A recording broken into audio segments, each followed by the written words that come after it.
Hey everyone, welcome back. She only truly loves you after you break her ego. Cruel but true. Stoicism. Marcus Aurelius once wrote that we suffer more in imagination than reality. But when it comes to relationships, we've created an entire culture based on feeding egos rather than building genuine connection. Because what you're about to learn will fundamentally change how you approach relationships, and it might be the most important relationship advice you'll ever hear. I'm going to share something controversial today, backed by 2,000 years of Stoic philosophy and modern psychology. This isn't about manipulation or toxic behavior. It's about understanding human nature at its deepest level. Before we dive in, let me be clear. This video is about psychological dynamics that exist, whether we acknowledge them or not. The Stoics believed in facing uncomfortable truths, and today's truth is one that many will find difficult to accept.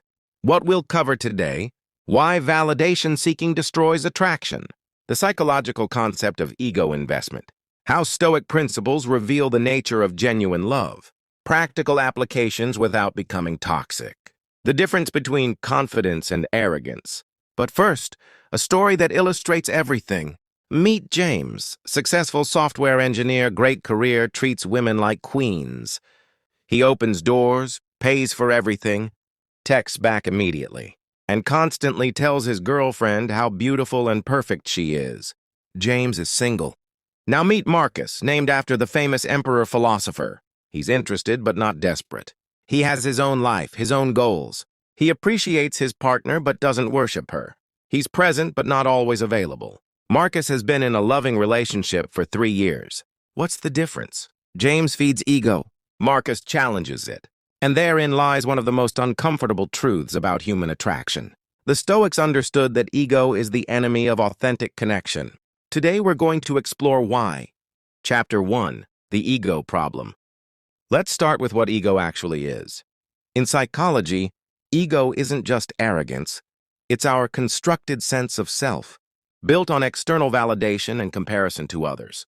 The Stoic view. Epictetus taught that we are not our reputation, our achievements, or how others see us. We are our choices, our character, our responses to life's challenges. But modern dating culture does the opposite. It's built on ego feeding, social media validation, constant compliments, financial displays, pedestalizing partners. Here's the psychological trap. When someone's ego is constantly fed, they begin to see the feeder as beneath them. It's not conscious. It's evolutionary psychology. The validation paradox. The more you validate someone's ego, the less they value your validation. Why? Because our brains are wired to value what's scarce and challenge us to grow. Think about it. Do you respect the teacher who gives everyone A's, or the one who makes you earn it? Chapter 2. Stoic Understanding of Love. The Stoics had a radically different view of love than our modern culture. They distinguished between passionate love, eros, based on emotion, ego, need, virtuous love, philia, based on character, mutual growth, respect. Marcus Aurelius wrote, "How much trouble he avoids who does not look to see what his neighbor says or does." This applies to relationships. When you're constantly seeking validation from your partner, you're living in their opinion of you, not in your own authentic self. The Stoic approach to relationships. Self-sufficiency, you're complete without them. Present moment focus, not anxious about their feelings. Character over emotion. Actions matter more than words. Acceptance. You cannot control their feelings, only your response. Why this creates attraction. Psychologist Robert Cialdini's research shows we're attracted to people who are slightly unpredictable, self-contained, not easily impressed, focused on their own growth. This isn't about being cold, it's about being grounded in your own worth. Chapter 3. The Ego-Breaking Misconception. Now let's address the elephant in the room. When I say break her ego, I'm not talking about insults or put-downs, emotional manipulation, toxic behavior. disrespect, or abuse. What I am talking about is not being impressed by surface-level things, having standards and boundaries, not being always available, challenging them to be better, being honest about flaws, including your own. The Stoic way, Seneca wrote, "Every new beginning comes from some other beginning's end." Sometimes, someone's inflated ego needs to end for their authentic self to begin. This is psychological growth, not destruction. Real examples. Instead of "you're perfect," I appreciate your effort to grow. Instead of always agreeing, having your own opinions. Instead of constant availability, having your own life and priorities.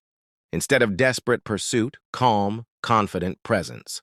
The key difference: toxic behavior seeks to diminish others. Stoic behavior seeks to elevate both people to their highest potential. Chapter 4, The Psychology Behind It. Let's dive into the psychological mechanisms at work here. 1. The scarcity principle, research by Dr. Helen Fisher shows that dopamine, the attraction chemical, is highest when reward is uncertain. Constant validation eliminates uncertainty. 2. Attachment theory. Psychologist John Bowlby identified that secure attachment comes from consistency, not constant reassurance. Anxious attachment comes from unpredictable validation. The self-expansion theory, Dr. Arthur Aaron's research proves we're attracted to people who expand our sense of self, who challenge us to grow, not shrink into comfort. 4. The contrast principle. When someone has received constant validation, your non-validation stands out dramatically. You become the person who sees through their facade. The Stoic connection, Marcus Aurelius. Practice negative visualization, imagining loss to appreciate what he had. When someone's ego is broken, challenged, they start practicing this naturally. Case study. Sarah, a successful lawyer, was used to men being intimidated by her success. Then she met David, who appreciated her achievements, but wasn't impressed by them. He had his own goals, his own confidence. For the first time, Sarah felt she had to earn someone's continued interest, not through her achievements, but through her character. This challenge made her fall deeply in love. The paradox: the less you need their validation, the more they want to give it. Chapter 5. Practical Stoic Strategies. Now let's get practical. How do you apply these principles without becoming toxic? Strategy 1. The Stoic Standard. Don't lower your standards to make someone comfortable. Epictetus taught that we should be unimpressed by externals. In practice, don't be impressed by beauty alone. Look for character. Don't be impressed by success alone. Look for values. Don't be impressed by words alone. Look for actions. Strategy 2. The present moment. Focus. Stop living in their opinion of you. Marcus Aurelius. You have power over your mind, not outside events. In practice, don't constantly ask, "What are you thinking?" Don't analyze every text message. Don't change yourself based on their moods. Stay grounded in your own values. Strategy 3.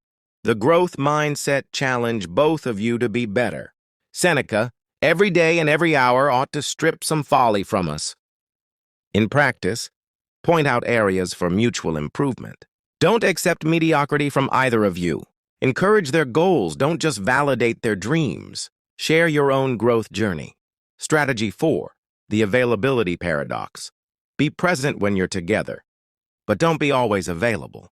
In practice, have your own hobbies and interests.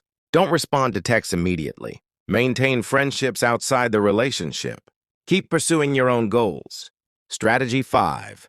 The authentic response: react authentically, not to please.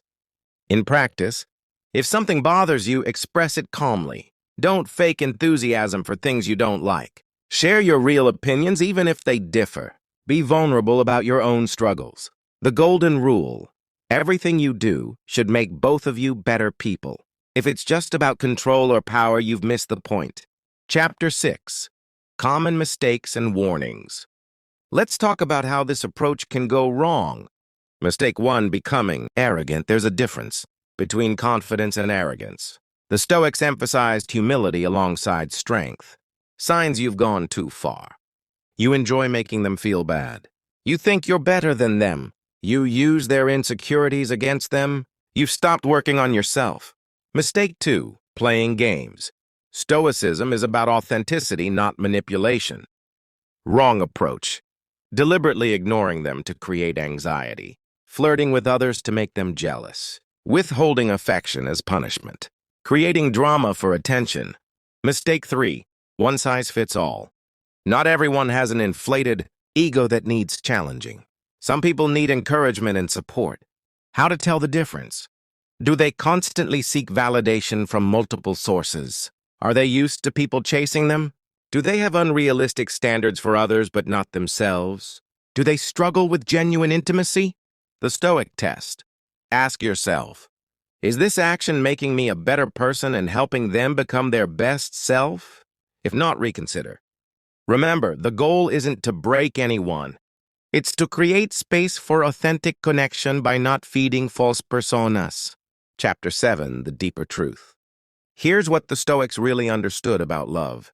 True love isn't about ego at all.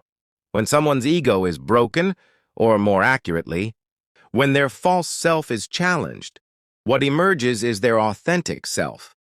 And authentic connection only happens between authentic people. The process. Surface attraction. Based on ego validation external factors. Ego challenge. Person realizes surface-level approach won't work. Authentic emergence. Real personality, values, and character appear. Deep connection. Two authentic people connecting genuinely. Why this creates lasting love. It's based on who you really are, not who you pretend to be. It's chosen, not desperate. It's growth-oriented, not stagnant. It's secure, not anxious. The Stoic perspective. Marcus Aurelius loved his wife Faustina deeply, but he never made her his entire world. He remained complete in himself while choosing to share his completeness with her. Modern application. When you don't need someone to complete you, you can love them for who they are, not for what they do for your ego. This is irresistible because it's so rare. The ultimate truth. People don't fall in love with those who validate their ego. They fall in love with those who see past their ego to their authentic self and choose to love that authentic self. Let's wrap this up with the most important point. This isn't about becoming someone you're not. It's about becoming more authentically who you are. The Stoics taught that the highest form of love is wanting the best for someone, even when it's uncomfortable. Sometimes the kindest thing you can do is not feed someone's ego, but challenge them to grow beyond it. Your action steps. Work on yourself first. Become someone worthy of authentic love. Develop your own interests. Don't make anyone your entire world. Practice honest communication. Say what you mean with kindness. Set boundaries, know your standards, and maintain them. Stay present. Don't live in their opinion of you. Remember, the goal isn't manipulation, it's authentic connection. The goal isn't power, it's mutual growth. The goal isn't to break anyone, it's to create space for real love to flourish. If this video has challenged your thinking, please like and subscribe. Share it with someone who might benefit from this perspective. Drop a comment. What's your experience with ego in relationships? Have you seen this dynamic play out? Watch next. Check out my video on Stoic. Principles for building unshakable. Confidence. Because before you can love authentically, you must be authentic yourself. Until next time. Remember what Marcus Aurelius said. The best revenge is not to be like your enemy. The best love is not to need it desperately, but to choose it consciously.